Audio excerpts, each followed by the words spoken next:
transcription number 9 and 10th. 5 seconds. Start. Sir, the budget has been variously described and criticized as one that increases the burden of the common man, one which gives concessions to the rich and encourages foreign investments. I agree, sir, that it is all this and much more, but it certainly is not a highwayman's budget. To my mind, sir, the budget is sincere, conscientiously, and at the same time, it is a bold effort on the part of the finance minister, who is charged with heavy responsibility of finding resources for the 10th five-year plan. This plan, to my mind, sir, is not at all ambitious in view of our needs. It may be looked upon as a rather heavy demand, but looking to our needs, it is not very ambitious.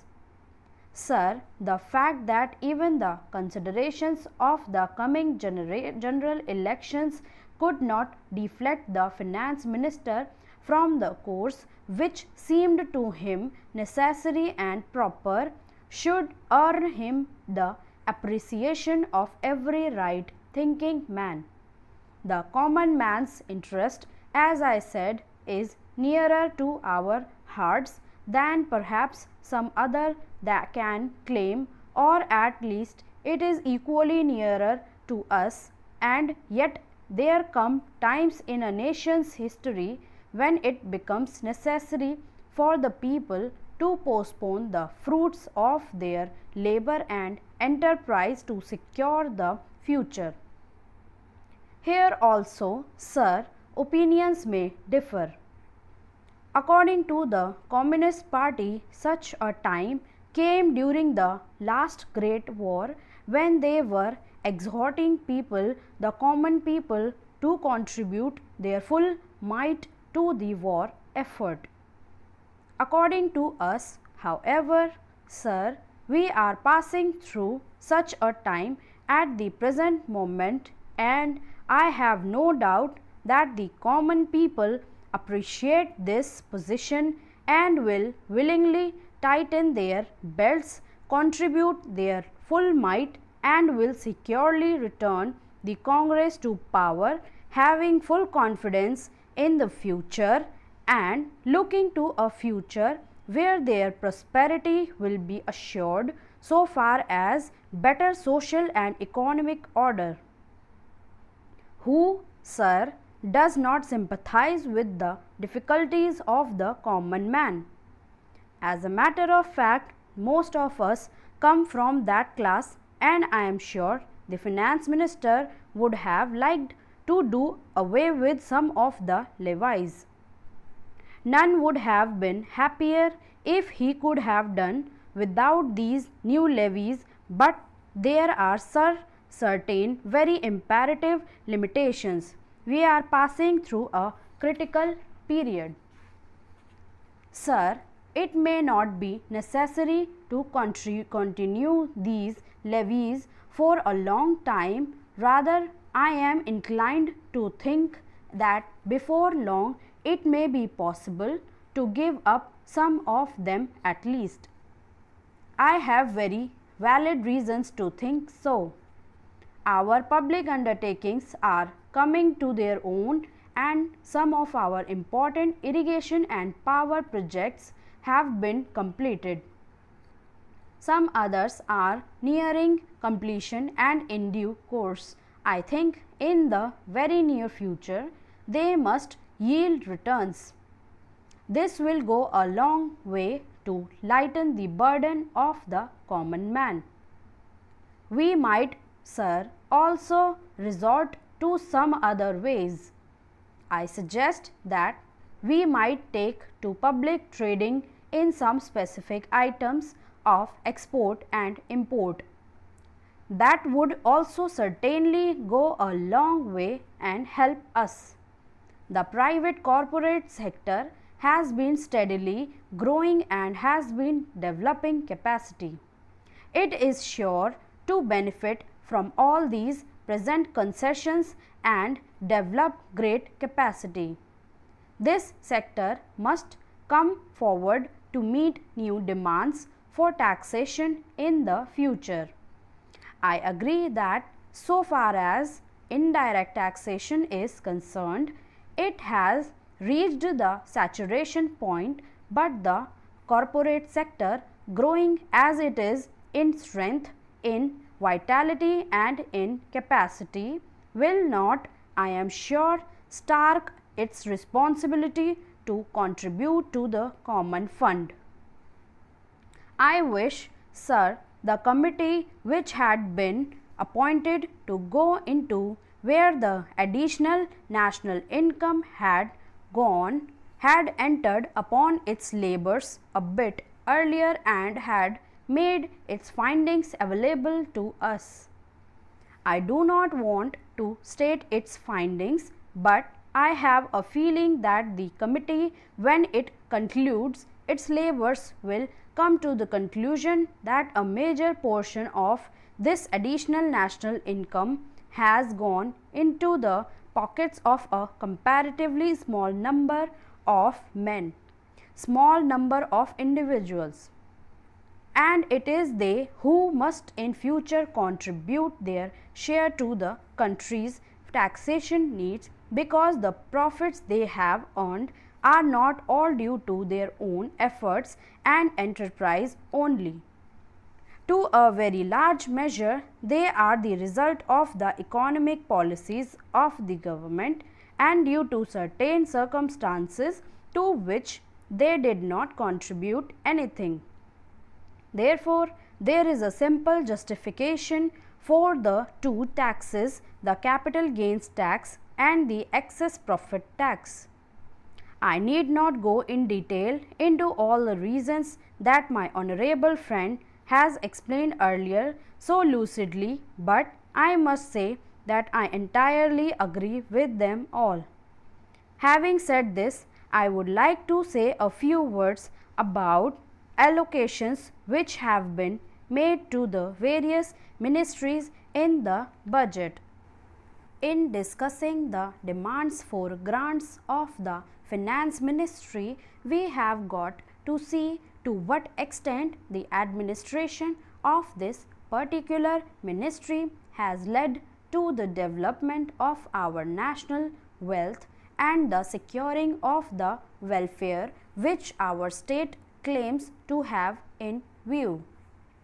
Madam, we must try to analyze very carefully the working of this particular ministry, because it is not merely a department of the government, so to say, but it is the nerve center of the administration of the country.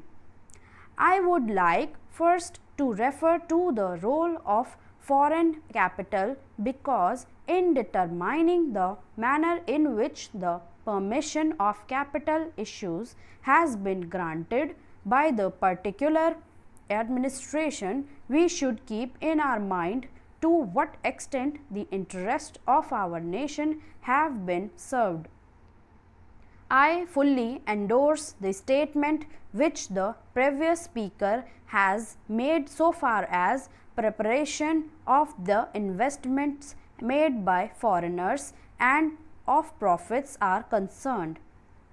We have dealt with this topic quite a number of times, and I do not want to reiterate anything apart from only supporting what the honorable member who just now spoke said. I would now like to deal with the investments of foreigners in India. Madam, the government of our country adopted the proposition that in allowing foreign investments, it should come in only such industry and such form of production wherein our national investors will not come forward and in which technical skill is wanted. There is also one other factor which the industrial policy of our government of 1948 as adumbrated further in 1949 by the Prime Minister laid down. It specifically said that the control and ownership of such concerns should, as far as possible, be in the hands of Indian nationals, and the technical know-how of our country should be developed. I would like to emphasize the figures that have been put forward for the last few years. From 1997 till the end of 2002 or the early part of 2002, it has been reported that rupees 19,000 crores of foreign capital have been allowed to be invested in our country. Of that, practically more than rupees 6,000 crore have been allowed to be invested in managing agency and trading enterprise in our country. So far as the government's policy is concerned, we find that a sum of rupees 4 crores has been allowed to be invested this year. We do not know how it is being used up. We have been told that during the period 1998-1993, nearly rupees 35 lakhs have been allowed to be invested in textile machinery and generally in the textile industry. We have seen to what extent cotton and jute have been dominated by the national capital and to what extent they play the role as against the demands for them. We know further industries and how the Indian counterpart in these industries are behaving. Then why this further penetration of foreign capital? Even in regard to the expansion scheme, we find that paints, soaps, electric fans and machine tools are some of the industries where the government has allowed foreign investors interest to establish or expand their factories. It will adversely compete with the production of the country where the indigenous producers do not find any market in this sphere.